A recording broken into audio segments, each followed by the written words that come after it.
Kilim festivali Gaydar köyünde regionun uğrunda geçirilir. Oluş Gagavuz kilimciliğin adetlerini açıklıyor. Yurtuda misafirleri, evdeki şaraplar, Gagavuz milli yemekleri, konser programması bekliyor. Biz teklif ettik bu festivale. Karıları, angıların elleri altın keser. Onlar beceriyorlar. Dokuma, kilim. Bunlar bu kendi becerikliğini gösterecekler. Yıllar boyunadaki görsünler, anlasınlar, beğensinler, sevsinler bizim adetlerimizi. Festivalda Gagavuzların zaman kilimlerini gösterecekler. Gagavuzkalar kilim kırmasından çok vakit zanatlanardılar. Bunun için kilimlerin historiasını zamanlarda lazım gösterme.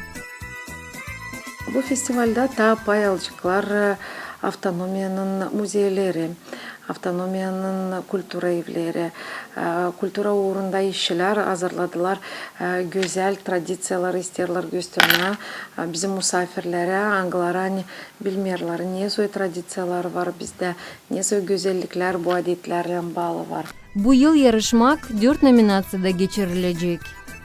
Teklif ederim hepsine Gagavuz'un yaşayanlarında pay alma.